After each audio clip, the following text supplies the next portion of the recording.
வணக்கம். இது மதிமுகம் செய்திகள். இன்றைய முக்கிய நிகழ்வுகளை பார்ப்பதற்கு முன்பாக தலைப்புச் செய்திகளை பார்க்கலாம். அதானி குழும முறைகேடு குறித்து விசாரிக்க பிரதமர் மோடி தயங்குவது ஏன்? அதானியின் பணம் யாருடையது என்பதை பிரதமர் விளக்க வேண்டும் என ராகுல் காந்தி பேட்டி. காலை உணவு திட்டத்தை விமர்சித்த தினமலர் செய்தித்தாளுக்கு முதலமைச்சர் மு.க. ஸ்டாலின் கண்டனம். தினமலரின் திமிருக்கு தமிழ்நாட்டு மக்கள் தக்க பாடம் புகட்டுவார்கள் என வைகோ அறிக்கை. சொத்து குவிப்பு வழக்கில் ஓ பன்னீர்செல்வம், லஞ்ச ஒழிப்புத்துறை உள்ளிட்டோர் பதிலளிக்க உத்தரவு. லஞ்ச ஒழிப்புத்துறை பச்சோந்தி போல செயல்படுவதாக சென்னை உயர்நீதிமன்றம் கண்டனம். ஜாமீன் தொடர்பாக அமைச்சர் செந்தில் பாலாஜி சென்னை உயர்நீதிமன்றத்தில் முறையீடு. தலைமை நீதிபதியிடம் முறையிட உயர்நீதிமன்றம் அறிவுறுத்தல். நாடாளுமன்ற சிறப்பு கூட்டத்தொடர் செப்டம்பர் 18 முதல் 22ஆம் தேதி வரை நடைபெறும் என ஒன்றிய அரசு அறிவிப்பு. விரிவான செய்திகள். அதானி குழும முறைகேடு குறித்து விசாரிக்க பிரதமர் மோடி தயங்குவது ஏன் என ராகுல் காந்தி கேள்வி எழுப்பியுள்ளார். நாடாளுமன்ற தேர்தலில் பாஜக கூட்டணியை எதிர்கொள்வதற்காக எதிர்க்கட்சிகளின் ஆலோசனை கூட்டம் ஜூன் 24ஆம் தேதி பீகார் மாநிலம் பாட்னாவில் நடைபெற்றது. இதனைத் தொடர்ந்து இரண்டாவது ஆலோசனை கூட்டம் ஜூலை 17 மற்றும் 18 தேதிகளில் பெங்களூருவில் நடைபெற்றது. இதில் காங்கிரஸ், திமுக, திரிணாமுல் காங்கிரஸ், ஆம் ஆத்மி உள்ளிட்ட 26 எதிர்க்கட்சிகள் ஒருங்கிணைந்து இந்தியா என்ற பெயரில் புதிய கூட்டணியை உருவாக்கியுள்ளன. இந்தியா கூட்டணியின் 3வது ஆலோசனை கூட்டம் மும்பையில் இன்றும் நாளையும் நடைபெறுகிறது. இதில் காங்கிரஸ், திமுக, திரிணாமுல் காங்கிரஸ் உள்ளிட்ட 18 கட்சிகள் இணைந்து பங்கேற்க உள்ளது. ஆலோசனை கூட்டத்திற்கு முன் செய்தியாளர்களை சந்தித்து பேசிய காங்கிரஸ் எம்பி ராகுல் காந்தி அதானி குழும முறைகேடுகள் குறித்து புதிதாக வந்துள்ள செய்திகளை சுட்டிக்காட்டி கேள்வி எழுப்பினார். அதானி குழுமத்தில் முறைகேடாக முதலீடு செய்யப்பட்ட பல ஆயிரம் கோடி ரூபாய் பணம் யாருடையது என்றும் இந்திய நிறுவனங்களில் வெளிநாட்டினர் முதலீடு செய்வதை அனுமதித்தது யார் என்றும் கேள்வி எழுப்பினார். மேலும் அதானியின் பணம் யாருடையது என்பதை பிரதமர் விளக்க வேண்டும் என்றும் இந்திய தொழில் நிறுவனங்கள் சமநிலையில் போட்டியிடும் வாய்ப்பை உருவாக்க வேண்டும் என்றும் கூறினார். காலை உணவு திட்டத்தை விமர்சித்து செய்தி வெளியிட்ட செய்தித்தாளுக்கு முதலமைச்சர் மு.க. ஸ்டாலின் கடும் கண்டனம் தெரிவித்துள்ளார். தமிழ்நாட்டில் அரசு பள்ளிகளில் 1 முதல் 5ஆம் வகுப்பு வரை படிக்கும் மாணவ மாணவிகளுக்கு காலை உணவு திட்டத்தை முதலமைச்சர் மு.க. ஸ்டாலின் அறிமுகப்படுத்தி வைத்தார். அதைத் தொடர்ந்து முதலமைச்சரின் காலை உணவு திட்டத்தின் விரிவாக்கத்தை கடந்த 25ஆம் தேதி நாகை மாவட்டம் திருக்குவளை பள்ளியில் முதலமைச்சர் மு.க. ஸ்டாலின் தொடங்கி வைத்தார். இந்நிலையில் பிரபல நாளிதழ் காலை உணவு திட்டம் மாணவர்களுக்கு டபுள் சாப்பாடு, ஸ்கூல் கக்கூஸ் நிரம்பி வழிகிறது என்ற தலைப்பில் செய்தி ஒன்று வெளியிட்டிருப்பது கடும் விமர்சனத்துக்கு உள்ளாகியுள்ளது. இதற்கு முதலமைச்சர் மு.க. ஸ்டாலின் கடுமையான எதிர்ப்பினை தெரிவித்துள்ளார். இது தொடர்பாக அவர் வெளியிட்டுள்ள ட்விட்டர் பதிவில், நிலவுக்கு சந்திரயான் விடும் இந்த காலத்திலேயே சனாதனம் இப்படியொரு தலைப்பு செய்தியை போடுமானால் 100 ஆண்டுகளுக்கு முன் என்ன ஆட்டம் ஆடியிருக்கும் என தனது வன்மையான கண்டனங்களை பதிவிட்டுள்ளார். கல்வி நிரம்பி வழிகிறதா என்று பார்க்கிறது திராவிட மாடல், கழிவறை நிரம்பி வழிகிறதா என்று பார்க்கிறது ஆரிய மாடல் என அமைச்சர் உதயநிதி ஸ்டாலின் கண்டனம் தெரிவித்துள்ளார்.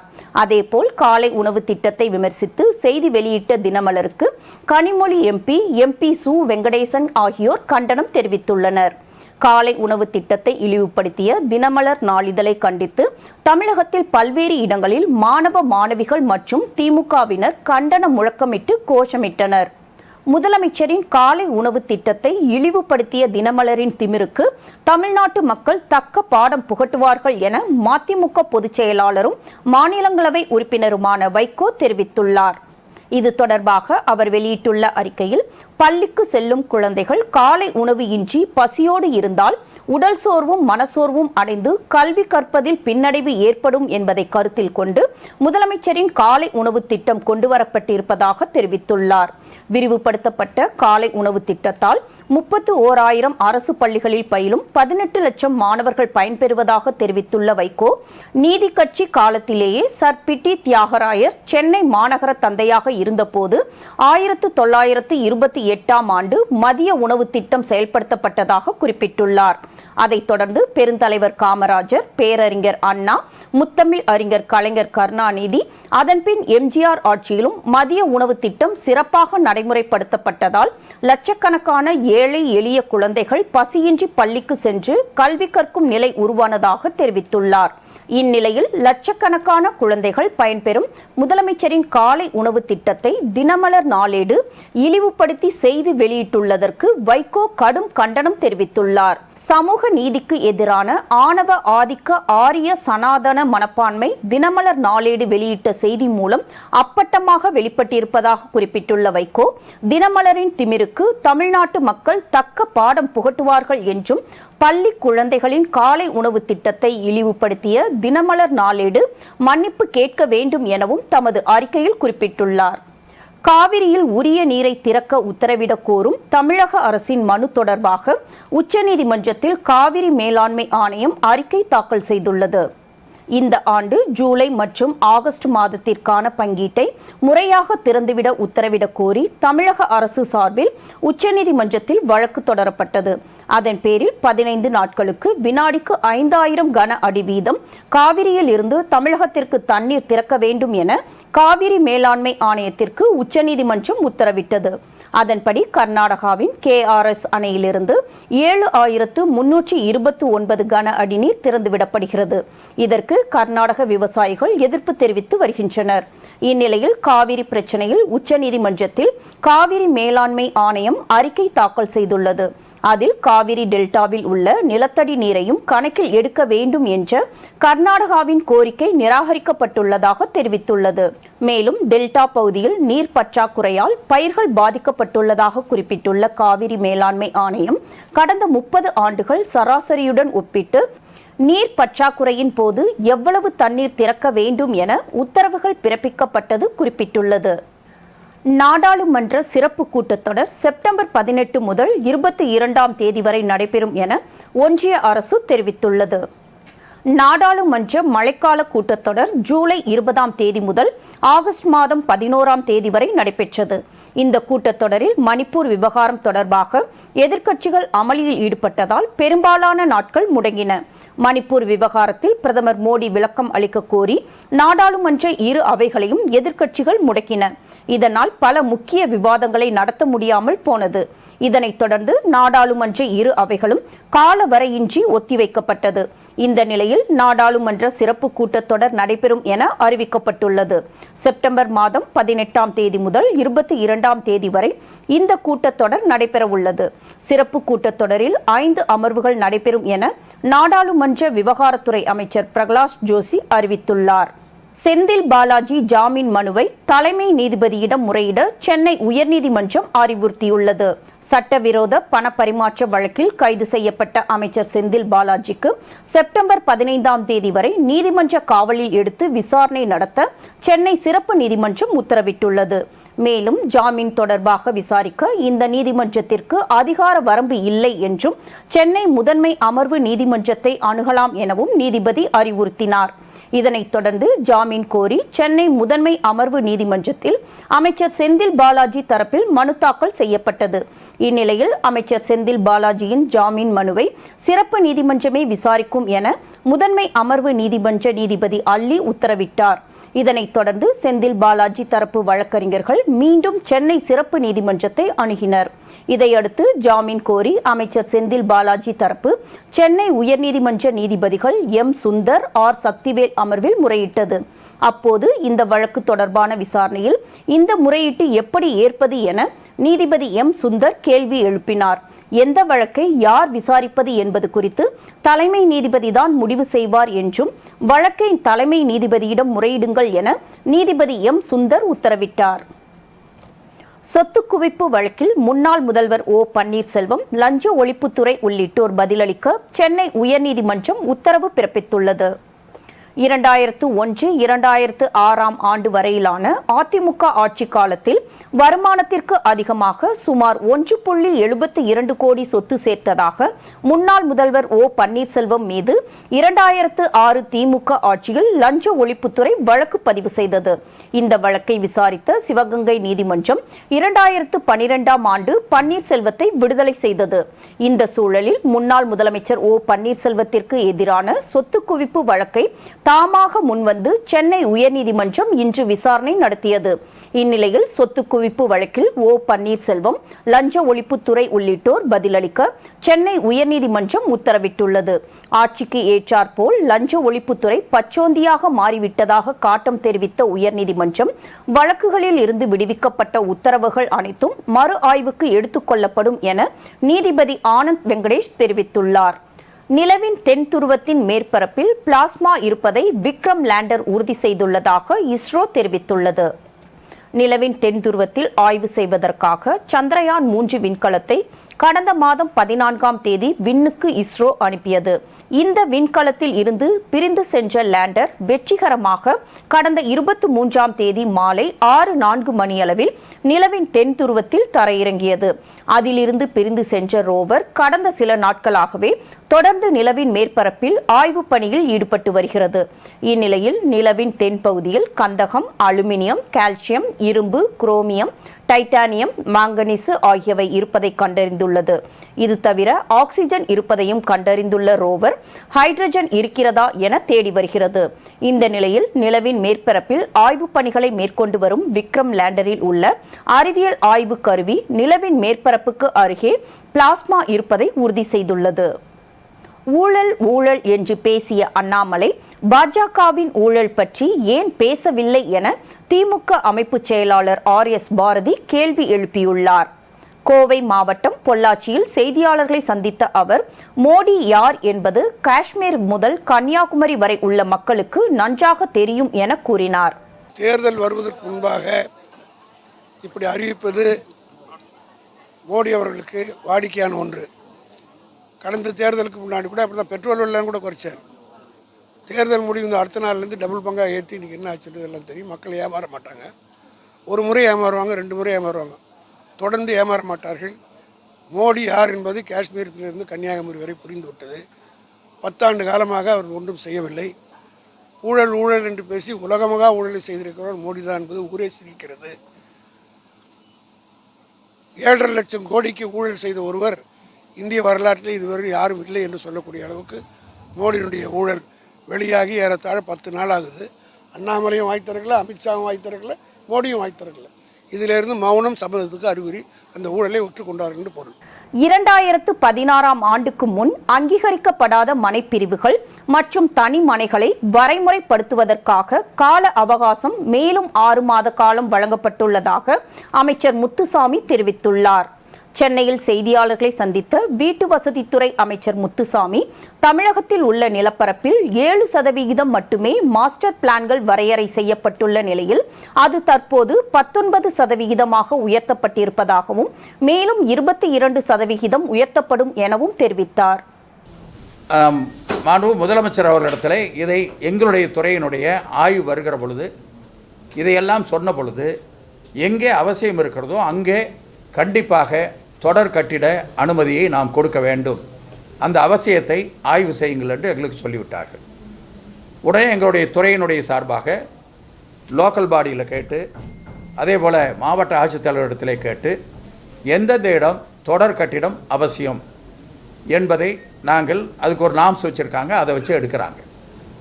இப்போ அதில் சில இடத்த ஐடென்டிஃபை பண்ணியிருக்கோம். நாங்கள் அது விரைவாக அறிவிக்க எடுக்கிறோம். விநாயகர் சதுர்த்தி பொது விடுமுறையை செப்டம்பர் மாதம் 17ஆம் தேதிக்கு பதிலாக 18ஆம் தேதிக்கு மாற்றி தமிழக அரசு அறிவித்துள்ளது. ஏற்கனவே விநாயகர் சதுர்த்தி பண்டிகைக்கான பொது விடுமுறை 17ஆம் தேதி என்று வெளியிடப்பட்டிருந்த அரசாணையை ரத்து செய்து தமிழக அரசின் தலைமைச் செயலாளர் உத்தரவிட்டார். இதனிடையே ரசாயனம், கலப்படம் இருக்கக்கூடிய சிலைகளை 6 குளங்கள் உள்ளிட்ட நீர்நிலைகளில் கரைக்கப்படாமல் இருப்பதை உறுதி செய்ய வேண்டும் என்றும் உயர்நீதிமன்ற மதுரை கிளை உத்தரவிட்டுள்ளது. மேலும் மாசு கட்டுப்பாட்டு வாரியம் மற்றும் பசுமை தீர்ப்பாயத்தின் விதிமுறைகளை முழுமையாக பின்பற்றி விநாயகர் சிலைகளை தயாரிக்க வேண்டும் என்றும் உயர்நீதிமன்ற மதுரை கிளை உத்தரவிட்டுள்ளது. தமிழகத்தில் உள்ள 25க்கும் மேற்பட்ட சுங்கச்சாவடிகளில் இன்று நள்ளிரவு முதல் கட்டண உயர்வு அமலுக்கு வருகிறது. நாடு முழுவதும் தேசிய நெடுஞ்சாலைகளில் உள்ள 816 சுங்கச்சாவடிகளில் வாகனங்களின் வகைகளுக்கு ஏற்ப 85 ரூபாய் முதல் 470 ரூபாய் வரை சுங்க கட்டணம் வசூலிக்கப்பட்டு வருகிறது. இந்த கட்டணமானது ஆண்டுதோறும் இருமுறை ஏப்ரல் மற்றும் செப்டம்பர் மாதங்களில் வெவ்வேறு சுங்கச்சாவடிகளில் உயர்த்தப்படுகிறது. அதன்படி தமிழகத்தில் உள்ள 50க்கும் மேற்பட்ட சுங்கச்சாவடிகளில் கடந்த ஏப்ரல் மாதம் 29 சுங்கச்சாவடிகளில் 5 ரூபாய் முதல் 55 ரூபாய் வரை கட்டணம் உயர்த்தப்பட்டது.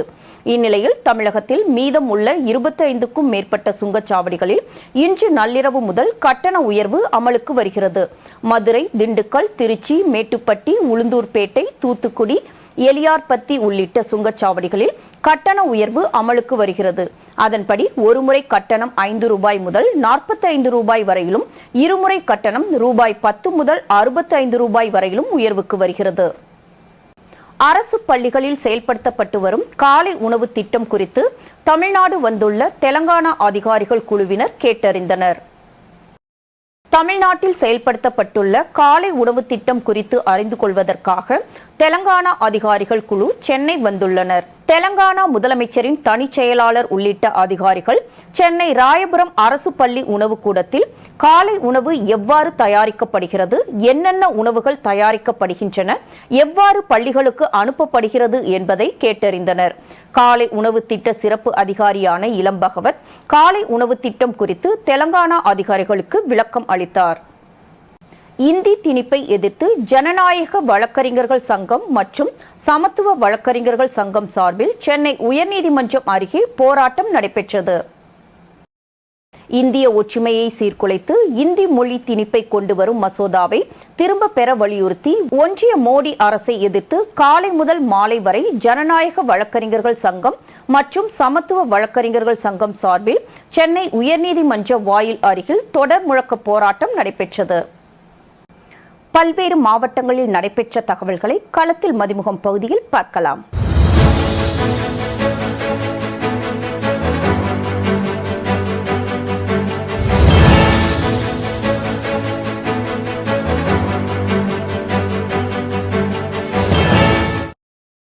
திருப்பத்தூர் மாவட்டம் ஆம்பூர் அடுத்த பச்சக்குப்பம் பகுதியில் பெய்த கனமழையின் காரணமாக ஏற்பட்ட உயர் அழுத்த மின்சாரத்தால் அப்பகுதியில் 20க்கும் மேற்பட்ட வீடுகளில் உள்ள மின் சாதன பொருட்கள், டிவி, மின்விசிறி, ஏசி, குளிர்சாதன பெட்டி மற்றும் மின்விளக்கு, மின்சாதன பொருட்கள் சேதமடைந்து மற்றும் செயலிழந்து காணப்பட்டது.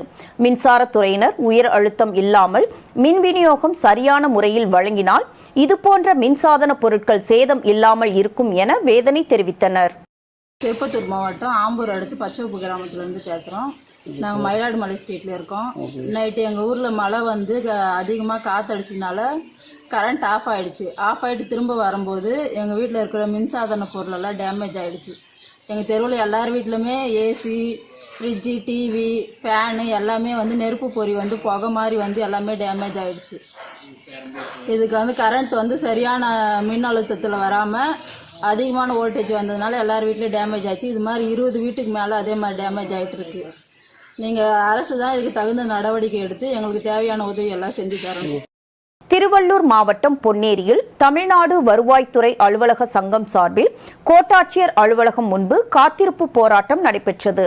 திருவள்ளூர் மாவட்டம் பொன்னேரி கோட்டாட்சியர் அலுவலகம் முன்பு தமிழ்நாடு வருவாய்த்துறை அலுவலக சங்கம் சார்பில் அரசியல் தலையீட்டின் காரணமாக இடைக்கால பணி நீக்கம் செய்யப்பட்ட கள்ளக்குறிச்சி வட்டாட்சியர் மனோஜ் முனியன் என்பவரின் இடைக்கால பணி நீக்கத்தை உடனடியாக ரத்து செய்திட வலியுறுத்தியும் தமிழ்நாடு வருவாய்த்துறை அலுவலகம் சங்கம் செய்துள்ள முடிவின்படி காத்திருப்பு போராட்டம் நடைபெற்றது.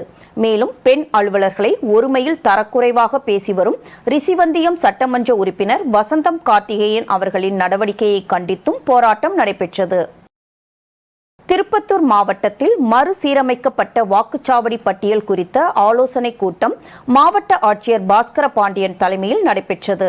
திருப்பத்தூரில் வருகின்ற நாடாளுமன்ற தேர்தலை முன்னிட்டு மாவட்டம் முழுவதும் உள்ள 4 சட்டமன்ற தொகுதிகளுக்கான 1038 வாக்குச்சாவடிகள் அடங்கிய வாக்குச்சாவடி பட்டியலை கடந்த 24ஆம் தேதி வெளியிட்டார்.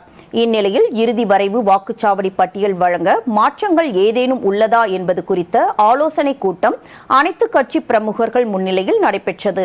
அப்போது சடையனூர், வெங்கடேஸ்வரா நகர், திருமால் நகர் உள்ளிட்ட பகுதிகளில் உள்ள வாக்குச்சாவடிகளில் மாற்றங்கள் வேண்டும் என்று சமூக ஆர்வலர் பெருமாள் மற்றும் தேமுதிக சார்பாக மதன் மற்றும் சரவணன் கோரிக்கை வைத்தனர்.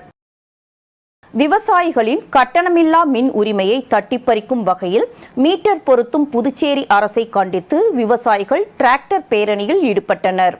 புதுச்சேரி மாநில விவசாயிகள் போராடி பெற்ற மின் உரிமையை படிப்படியாக ரத்து செய்ய ஆளும் தேசிய ஜனநாயக கூட்டணி அரசு செயல்படுவதாகவும் அதன் ஒரு பகுதியாக விவசாயிகள் பயன்படுத்தும் மின்சாரத்தை கணக்கிடுவது என்று கூறி எனர்ஜி மீட்டரை பொருத்தி விவசாயிகளை ஏமாற்றும் அரசின் இந்த நடவடிக்கையை கண்டித்து அகில இந்திய விவசாயிகள் சங்கத்தினர் 50க்கும் மேற்பட்ட டிராக்டர்களில் ஊர்வலமாக சென்றனர்.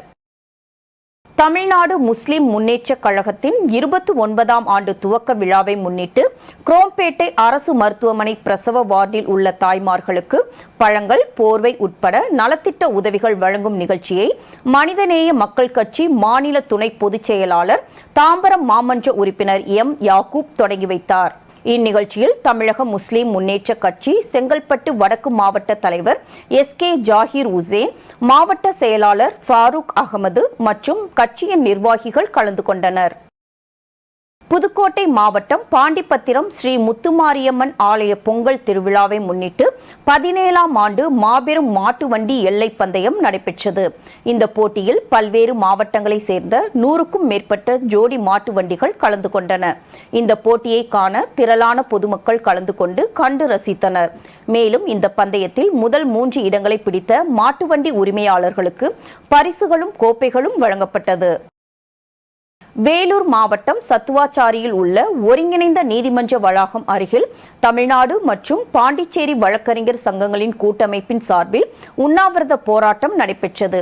இதில் வழக்கறிஞர்கள் ரவிராமன், சுமதி, சிவராஜ் உள்ளிட்ட திரளான வழக்கறிஞர்கள் பங்கேற்று ஒன்றிய அரசு இந்திய தண்டனை சட்டம், இந்திய சாட்சிய சட்டம், குற்றவியல் சட்டங்கள் ஆகியவைகளுக்கு ஹிந்தியில் பெயர் வைப்பதை கண்டித்து உண்ணாவிரத போராட்டத்தில் ஈடுபட்டனர். இந்த உண்ணாவிரதத்திற்கு ஆதரவாக வேலூர் நாடாளுமன்ற உறுப்பினர் கதிர் ஆனந்த் கலந்து கொண்டு ஒன்றிய அரசை கண்டிக்கும் விதமாக கண்டன உரையாற்றினார்.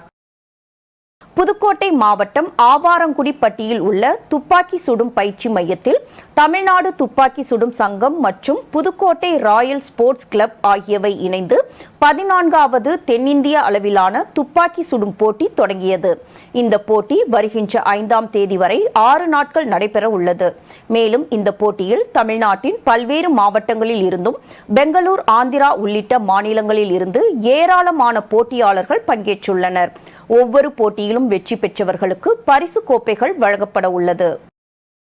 கோவை மாவட்டம் கொடிசியா வளாகத்தில் பழைய வாகனங்களுக்கு தேவையான உதிரி பாகங்களை பெறுவது குறித்த விழிப்புணர்வு கண்காட்சி நடைபெற உள்ளதாக அக்மா அமைப்பின் தென்னிந்திய செயலாளர் சரவணன் தெரிவித்தார். திருவள்ளூர் மாவட்டம் மீஞ்சூர் ஒன்றியத்திற்குட்பட்ட காட்டூர் ஏரியில் சுமார் 50,000 பனை விதைகள் நடும் நிகழ்ச்சி நடைபெற்றது.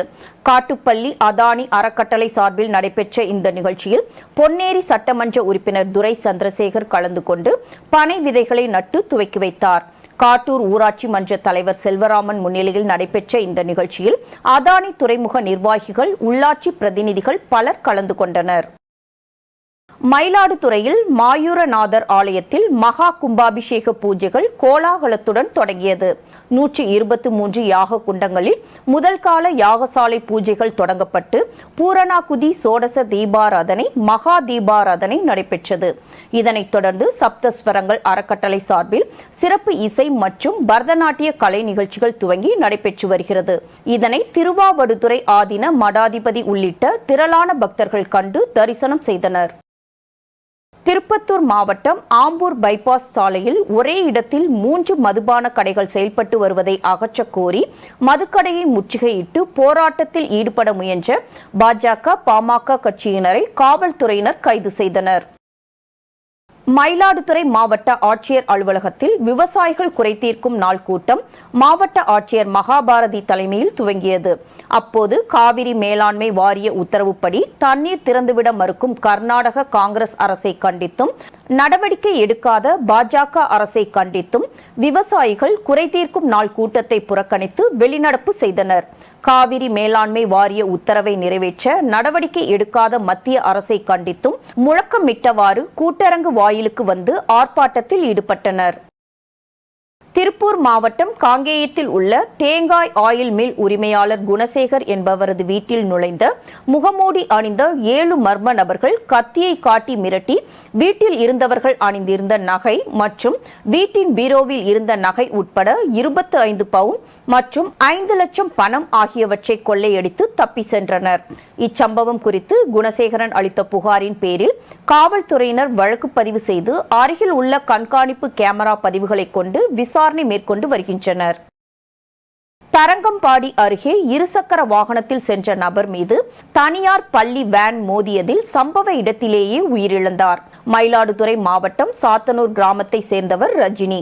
இவர் தரங்கம்பாடி பகுதியில் கொத்தனார் வேலையை முடித்துக்கொண்டு இருசக்கர வாகனத்தில் வீட்டிற்கு சென்று கொண்டிருந்தார். அப்போது எதிரே வந்த தனியார் பள்ளி வேன் மோதியதில் அவர் சம்பவ இடத்திலேயே பரிதாபமாக உயிரிழந்தார். தகவல் அறிந்து வந்த காவல்துறையினர் அவரது உடலை கைப்பற்றி பிரேத பரிசோதனைக்காக மயிலாடுதுறை அரசு மருத்துவமனைக்கு அனுப்பி வைத்துள்ளனர். இச்சம்பவம் தொடர்பாக உயிரிழந்த ரஜினியின் தாயார் இந்திராணி அளித்த புகாரின் பேரில் காவல்துறையினர் வழக்கு பதிவு செய்து விசாரணை நடத்தி வருகின்றனர். மேலும் தப்பியோடிய பள்ளி வேன் ஓட்டுநரை தேடி வருகின்றனர். கிருஷ்ணகிரி மாவட்டம் நாச்சிக்குப்பம் கிராமத்தில் உள்ள தனது தாய் தந்தை நினைவிடத்தில் சூப்பர் ஸ்டார் ரஜினிகாந்த் மரியாதை செலுத்தினார். ஜெயிலர் படம் வெளியாகி 600 கோடி வசூலை கடந்து திரையரங்குகளில் வெற்றிகரமாக ஓடிக்கொண்டிருக்கிறது. இதனிடையே நடிகர் ரஜினிகாந்த் இமயமலை பயணத்தை முடித்துக் கொண்ட பின் சென்னை திரும்பிய அவர் படம் வெற்றிக்கு மக்களுக்கு நன்றி தெரிவித்தார். இதையடுத்து திடீரென பெங்களூர் சென்ற ரஜினிகாந்த் தான் பணிபுரிந்த ஜெயநகரில் உள்ள பெங்களூரு மாநகர போக்குவரத்து கழகம் பணிமனைக்கு சென்று அங்கிருந்த ஊழியர்களுடன் சிறிது நேரம் கலந்துரையாடினார். இந்நிலையில் முதன்முறையாக தனது பூர்வீக ஊரான கிருஷ்ணகிரி மாவட்டம் வேப்பனப்பள்ளி அருகே உள்ள நாச்சிக்குப்பம் கிராமத்திற்கு நடிகர் ரஜினிகாந்த் சென்றுள்ளார். அப்போது ரஜினிகாந்த் அண்ணன் சத்யநாராயண ராவ் உடன் சேர்ந்து பெற்றோர் நினைவிடத்தில் பூஜை செய்து வழிபாடு செய்தார். ரஜினிகாந்த் தனது சொந்த ஊருக்கு வந்ததால் அந்த கிராம மக்கள் மிகுந்த உற்சாகம் அடைந்தனர். அமெரிக்காவை நரகத்தை நோக்கி நகர்த்துகிறார் அதிபர் ஜோ பைடன் என்று மாஜி அதிபர் டொனால்ட் ட்ரம்ப் விமர்சித்துள்ளார். அமெரிக்காவின் தற்போதைய அதிபரான ஜனநாயக கட்சியை சேர்ந்த ஜோ பைடனும் அவருக்கு போட்டியாக களமிறங்க துடிக்கும் டொனால்ட் ட்ரம்பும் ஒருவரையொருவர் சமீப காலமாக கடுமையாக விமர்சனம் செய்து வருகின்றனர். இந்நிலையில் ட்ரம்ப் அதிபர் ஜோ பைடனை விமர்சித்து பேசும் ஒரு வீடியோ வெளியாகியுள்ளது. அதில் ஜோ பைடன் திறமையற்றவர் மட்டுமல்ல, சீரான மனநிலையை இழந்தவர் எனவும் நாட்டு மக்களை அச்சுறுத்தும் விதமாக நாட்டின் எல்லைகளை அனைவருக்கும் திறந்து வைத்திருப்பதாக குற்றம் சாட்டினார். மேலும் அவர் நீதித்துறையையும் மத்திய புலனாய்வு துறையையும் சரியாக கையாளவில்லை, மனநிலையை இழந்தவராக நாட்டை நரகத்தை நோக்கி நகர்த்தி வருவதாக விமர்சித்தார். ஜப்பானில் புகுஷிமா அணு உலையில் இருந்து வெளியேறிய நீரில் வளர்ந்த மீன் உணவை அது ஆபத்தானது இல்லை என்பதை உணர்த்த அந்நாட்டு பிரதமர் உள்ளிட்ட அமைச்சர்கள் சாப்பிட்டனர். சில நாட்களுக்கு முன் புகுஷிமா அணு உலையில் இருந்து கதிர்வீச்சு கலந்த அணுக்கழிவு நீர் பசிபிக் பெருங்கடலில் திறந்துவிடப்பட்டது. டன் கணக்கில் அணுக்கழிவு நீர் கடலில் வெளியேற்றப்பட்டதற்கு சீனா உள்ளிட்ட அண்டை நாடுகள் கடும் எதிர்ப்பு தெரிவித்தன. இந்த நிலையில் அணுக்கழிவு நீர் வெளியேறிய கடல் பகுதியில் இருந்து பிடிக்கப்பட்ட மீன், ஆக்டோபஸ் உள்ளிட்டவற்றை வைத்து தயாரிக்கப்பட்ட உணவை ஜப்பான் பிரதமர் ஃபுமியோ கிஷிடா மற்றும் 3 கேபினெட் அமைச்சர்கள் மதிய உணவு கூட்டத்தின் போது சாப்பிட்டனர். அணுக்கழிவு நீர் சுத்திகரிக்கப்பட்ட பிறகே கடலில் திறந்துவிடப்பட்டதாகவும் அதனால் அப்பகுதியில் வாழும் மீன் உள்ளிட்ட கடல்வாழ் உயிரினங்களால் எந்த பாதிப்பும் ஏற்படாது என்பதையும் உணர்த்தவே இந்த உணவை அவர்கள் சாப்பிட்டதாக தெரிவிக்கப்பட்டுள்ளது. இந்த நிலையில் அண்டை நாடுகளின் கடும் எதிர்ப்பையும் மீறி அடுத்த சில ஆண்டுகளுக்கு புகுஷிமா அணு உலையில் இருந்து அணுக்கழிவு நீர் தொடர்ந்து திறந்துவிடப்படும் என ஜப்பான் அறிவித்துள்ளது. மீண்டும் தலைப்புச் செய்திகள். அதானி குழும முறைகேடு குறித்து விசாரிக்க பிரதமர் மோடி தயங்குவது ஏன்? அதானியின் பணம் யாருடையது என்பதை பிரதமர் விளக்க வேண்டும் என ராகுல் காந்தி பேட்டி. காலை உணவு திட்டத்தை விமர்சித்த தினமலர் செய்தித்தாளுக்கு முதலமைச்சர் மு.க. ஸ்டாலின் கண்டனம். தினமலரின் திமிருக்கு தமிழ்நாட்டு மக்கள் தக்க பாடம் புகட்டுவார்கள் என வைகோ அறிக்கை. சொத்து குவிப்பு வழக்கில் ஓ பன்னீர்செல்வம், லஞ்ச ஒழிப்புத்துறை உள்ளிட்டோர் பதிலளிக்க உத்தரவு. லஞ்ச ஒழிப்புத்துறை பச்சோந்தி போல செயல்படுவதாக சென்னை உயர்நீதிமன்றம் கண்டனம். ஜாமீன் தொடர்பாக அமைச்சர் செந்தில் பாலாஜி சென்னை உயர்நீதிமன்றத்தில் முறையீடு.